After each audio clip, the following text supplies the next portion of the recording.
प्रद्युमन जी, आप जानते ही हैं उनके बारे में, कोई परिचय देने की जरूरत नहीं है। हरियाणा की राजनीति के माहिर खिलाड़ी हैं, राजनीतिक विश्लेषक हैं। आपका बहुत बहुत स्वागत है प्रद्युमन जी, नमस्कार। जी नमस्कार, बहुत बहुत धन्यवाद। तो ये दो जो घटनाएं हैं, इनका अलग अलग विश्लेषण कीजिए कि एक ये जो नहले पर दहला उन्होंने मारा है, ये क्या हो रहा है कांग्रेस में? देखिए, निश्चित रूप से कांग्रेस पार्टी में जब से 5 लोकसभा की सीटें कांग्रेस जीती है, तब से पूरे हरियाणा प्रदेश में कांग्रेस पार्टी का माहौल बन चुका है। और उसी माहौल के चलते दोनों ही गुट, चाहे वो कुमारी शैलजा का गुट हो, चाहे चौधरी भूपेंद्र सिंह हुड्डा का खेमा हो, दोनों मुख्यमंत्री की कुर्सी चाहते हैं।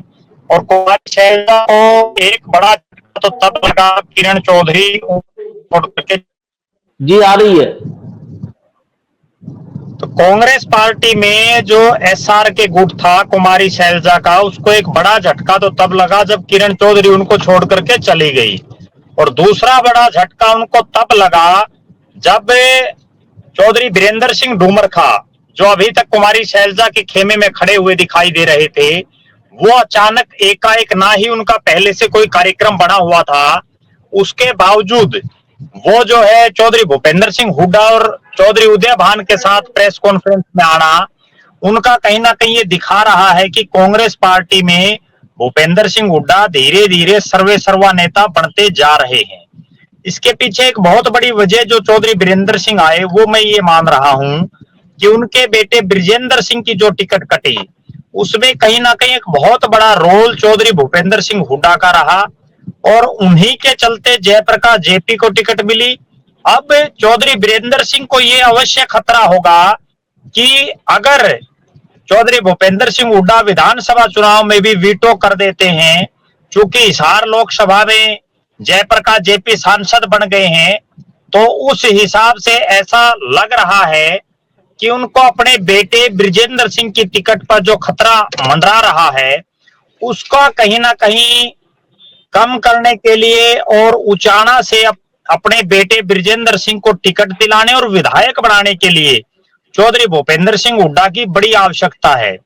मैं दो विशेष बातें अगर बताऊं, पहली बात तो यह है कि उचाना विधानसभा क्षेत्र में आज चौधरी भूपेंद्र सिंह हुड्डा के खेमे से 1 दर्जन के आसपास टिकटार्थी विधानसभा क्षेत्र के गांव और शहरी क्षेत्र में घूम रहे हैं।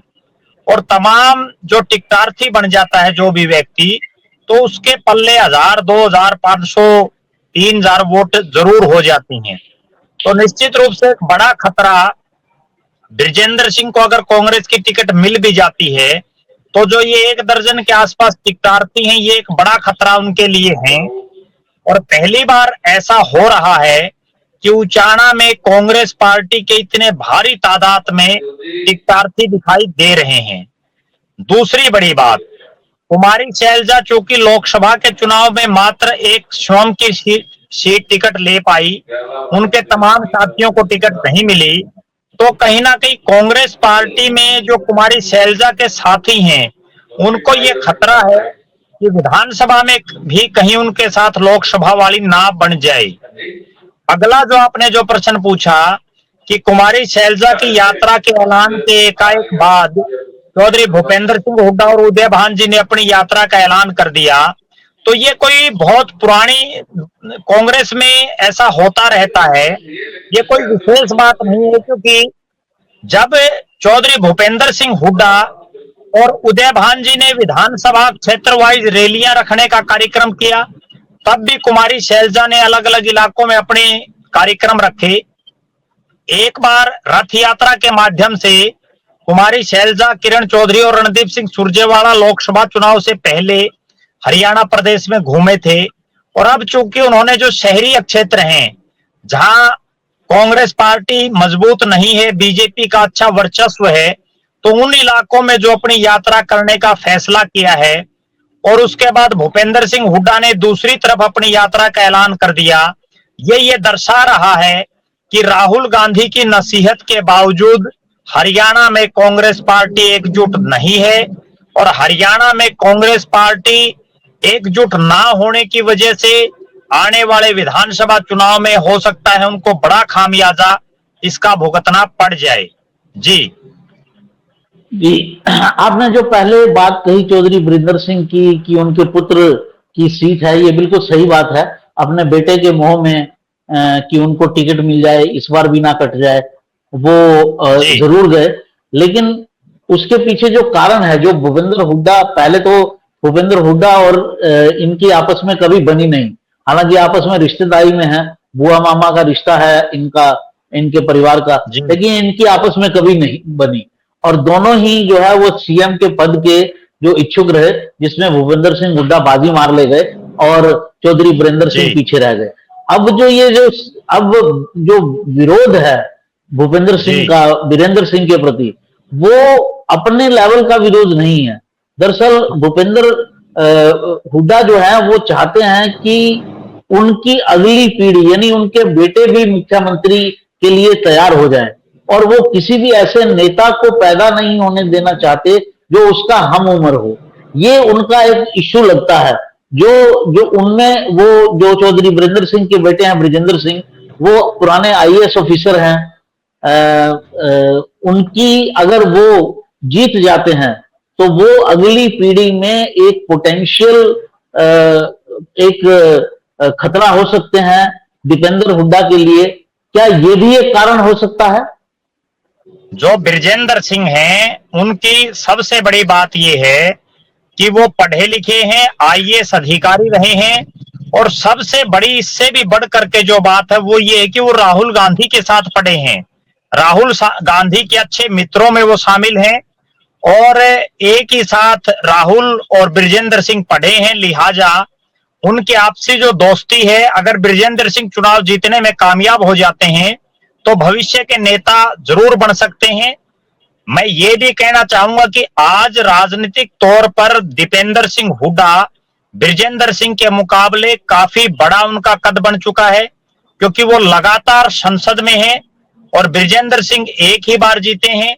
लेकिन जिस तरह से चौधरी भूपेंद्र सिंह हुड्डा को मुख्यमंत्री बनाने में चौधरी वीरेंद्र सिंह से लेकर के उस समय के कई कांग्रेसियों का हाथ था, उसी तरह क्या पता कब परिस्थितियां ऐसी बदल जाएं और उन बदली हुई परिस्थितियों में बाजी हुड्डा साहब के हाथ से खिसक करके किसी और के हाथ में भी आला कमान दे दे, तो भी कोई बहुत बड़ी अतिशयोक्ति नहीं हो सकती। जी जी, तो मुख्य रूप मोटे तौर पर अभी जो है वीरेंद्र सिंह पहला स्टेप ले रहे हैं। जैसा आपने कहा कि सांसद की टिकट उनकी वजह से कट गई, अब विधानसभा की टिकट में भी जो है वो टिकट कटवा सकते हैं अगर चाहेंगे चौधरी भूपेंद्र सिंह। तो उस चीज को टालने के लिए और एक तरह से चौधरी वीरेंद्र सिंह ने भूपेंद्र सिंह के आगे एक तरह से सरेंडर कर दिया है। देखो, एक विशेष बात मैं दर्शकों को बताऊं, जिस दिन ब्रिजेंद्र सिंह ने भारतीय जनता पार्टी के सांसद पद से इस्तीफा दिया और बीजेपी छोड़ करके कांग्रेस में शामिल हुए, उस दिन भी वो शामिल होने के बाद चौधरी भूपेंद्र सिंह हुड्डा के घर गए, हुड्डा साहब और दीपेंद्र हुड्डा से वो मिले। उसके बावजूद उनको लोकसभा की टिकट नहीं मिली और हुड्डा साहब ने बहुत ज्यादा प्रयास करके जयप्रकाश जेपी को टिकट दिलाने का काम किया। अब वही स्थिति दोबारा ना बन जाए, इसके लिए चौधरी वीरेंद्र सिंह अभी से पहले अपने प्रयास कर रहे हैं कि किसी भी तरह से उनके बेटे ब्रिजेंद्र सिंह को लोकसभा की टिकट मिले, वो टिकट उनका ना विधानसभा की टिकट मिले उचाना से, और वो टिकट उनका ना कट पाए। क्योंकि पूरे विधानसभा क्षेत्र में मैं ऐसा देख पा रहा हूं कि वर्षों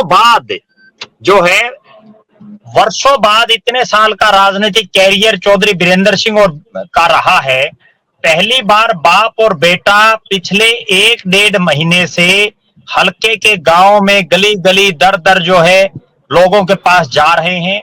हर रोज 3-3, 4-4 गांव में कार्यक्रम कर रहे हैं और किसी भी तरह से उचाना से विधायक बनना चाहते हैं, और उसी के लिए ये चौधरी भूपेंद्र सिंह हुड्डा के मंच पर एकाएक चौधरी वीरेंद्र सिंह का आना उसी का एक हिस्सा मैं मान रहा हूं। जी, तो जो दूसरा मुद्दा हमारा था कि कुमारी शैलजा, तो अब कुमारी शैलजा अपने आप को किस तरह से, जी, मैं आपकी आवाज आ रही है मेरे को। आपको आवाज आ रही है क्या? आपको आवाज आ रही है क्या? जी। जी। तो जिस तरह से नहले पर दहला कुमारी शैलजा के साथ चौधरी भूपेंद्र सिंह खेल रहे हैं, और उसमें प्रद्युमन जी अपनी बात पूरी कीजिए। अभी जो सबसे बड़ी बात है वो ये है कि मुख्यमंत्री बनने से पहले दोनों नेता चाहते हैं कि प्रदेश की ज्यादा से ज्यादा विधानसभा सीटों पर उनके साथियों को टिकट मिले, ताकि ज्यादा से ज्यादा जब उनके नजदीकी विधायक बनेंगे तो मुख्यमंत्री बनना उनके लिए और ज्यादा आसान होगा। और दोनों ही नेता कुमारी शैलजा और चौधरी भूपेंद्र सिंह हुड्डा अपने आप को पूरे हरियाणा प्रदेश का नेता, क्योंकि हुड्डा साहब तो 10 साल मुख्यमंत्री 9.5 साल रहे, अब कुमारी शैलजा का भी ये प्रयास है कि वो भी पूरे हरियाणा प्रदेश की नेता बने। उसी के लिए वो लगातार ये जो रसाकसी चल रही है उसको बढ़ावा दे रही हैं। और अब मेरा ऐसा मानना है कि क्योंकि अब इस पूरे परिवार के जो कांग्रेस का परिवार है, इसके मुखिया चौधरी भूपेंद्र सिंह हुड्डा हैं, तो कहीं ना कहीं उनको एक पहल करनी चाहिए।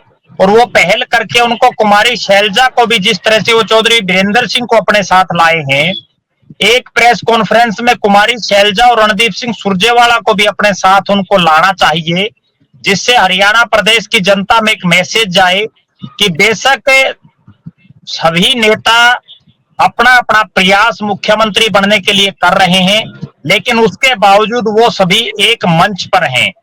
और ये पहल चौधरी भूपेंद्र सिंह हुड्डा को ही करनी चाहिए। जी जी, बिल्कुल ठीक कहा आपने। अगर वो चाहते हैं कि पार्टी एकजुट होकर लड़े और अच्छे परिणाम ला सके, जैसा कि कांग्रेस के लोग और समर्थक उम्मीद कर रहे हैं, तो ये प्रयास तो करना ही चाहिए। बार बार आपसे संपर्क टूट रहा है, तो इस बातचीत को यहीं समाप्त करते हैं, फिर किसी मुद्दे पर जुड़ेंगे। तो साथियों, आपने देखा कि किस तरह से ये दो घटनाएं पिछले दिनों कांग्रेस में हुई। वीरेंद्र सिंह का हुड्डा के आगे एक तरह से समर्पण कर देना, या उनको अपना नेता स्वीकार कर लेना, जो वो पहले नहीं करते थे।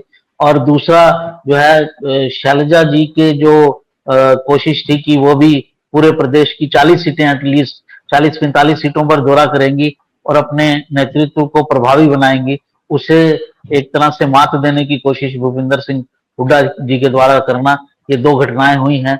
और ये सब जो प्रयास हो रहे हैं, ये राहुल जी के कहने के बावजूद हो रहे हैं। ये जो थोड़ी रस्साकसी चल रही है।